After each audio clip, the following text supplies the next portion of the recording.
décrypter ensemble l'évolution du CAC 40 en compagnie de Xavier Fenot, associé chez Interactive Trading. Bonjour Xavier. Bonjour Eleonore.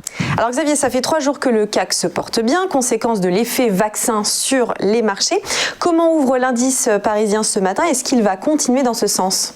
Il respire un petit peu ce matin, effectivement, le CAC a pris depuis le début du mois 20%, donc c'est une respiration relativement légitime. Alors c'est vrai qu'on a eu un gros mouvement, une explosion historique des indices, certaines valeurs ont pris quand même entre 30 et 40% dans la journée ou en 2 jours, sur des grosses valeurs, pas sur des small caps. Donc on a eu cette grosse rotation sectorielle qui s'est mise en place à la défaveur notamment des technos, des gros afflux de liquidités et de capitaux qui sont rentrés sur le marché, les shorts se sont fait découper, on a eu également une panique acheteuse.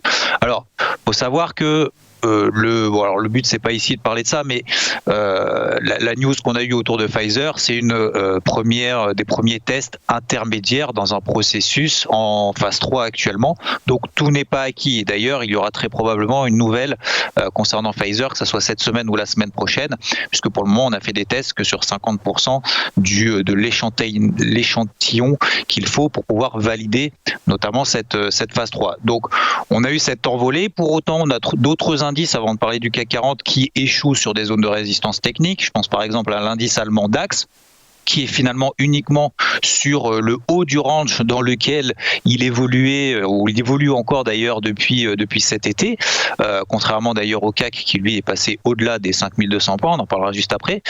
D'autres indices, comme par exemple à Wall Street, que ce soit le SP500, également le Nasdaq, qui également échoue sur des niveaux historiques. Alors, c'est pas pour autant que là, ces dernières séances, en tout cas aujourd'hui, on se stabilise effectivement un petit peu au-dessous, notamment autour des 5400 points sur le CAC. C'est pas parce que un champion du monde dans sa discipline n'arrive pas à battre son propre record du monde à chaque course que forcément ça y est, c'est la fin du monde. Donc là, on a une consolidation quand même relativement légitime. Les marchés respirent, ne montent pas en ligne droite. Encore une fois, le CAC a pris 20% en 8 séances seulement.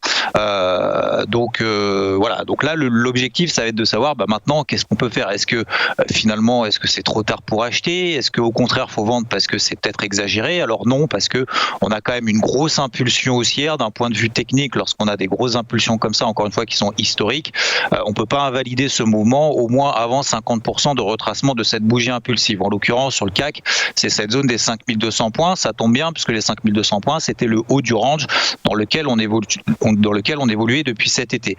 Donc, tant qu'on ne repasse pas pour moi en dessous des 5002, alors ça fait loin par rapport au cours actuel, mais en même temps, il faut s'adapter à la volatilité et à l'explosion haussière qu'on a eu ces dernières séances. Donc c'est vrai que moins 1, moins 2%, voire moins 3% dans un contexte un peu normal, sans trop de volatilité, ça semble énorme.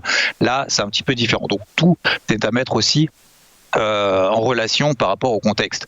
Donc nous, ce qu'on va privilégier, c'est qu'on va continuer à travailler dans le flux, dans le sens du flux acheteur, tant qu'on est au-dessus des 5002, notamment sur le CAC et sur les autres indices de manière générale. La problématique, ça va être de rentrer maintenant. Il ne faut pas non plus rentrer n'importe comment en espérant que ça monte et qu'il n'y ait que des bonnes nouvelles à partir de maintenant et qu'on va partir à 6000 ou à 7000 sur le CAC en ligne droite avant Noël.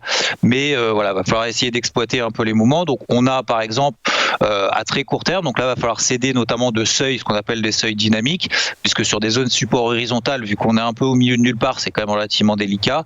Donc on a cette zone par exemple des 5350, 5330 à très court terme qui pourrait permettre d'exploiter un repli pour accompagner ce mouvement en partant du principe, encore une fois, que rien n'est acquis, que les marchés respirent, que cette news doit être digérée. Il y a eu des gros flux de capitaux et je pense pas que le marché soit prêt maintenant à se dire ça y est, on a une mauvaise nouvelle, on va tout retracer d'un seul coup. Non, là c'est vraiment un gros mouvement qui a eu lieu.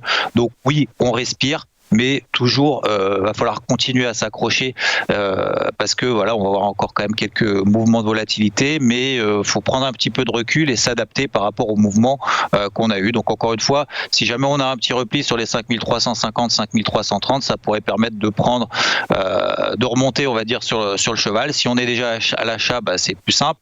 Si on ne l'est pas, va falloir continuer à travailler comme ça. Mais pour le moment, encore une fois, tant qu'on n'a pas de repli sur les 5002, on n'a absolument aucune invalidation de cette explosion haussière, quand bien même ça peut paraître quand même audacieux de payer après plus de 20% de hausse en 8 séances.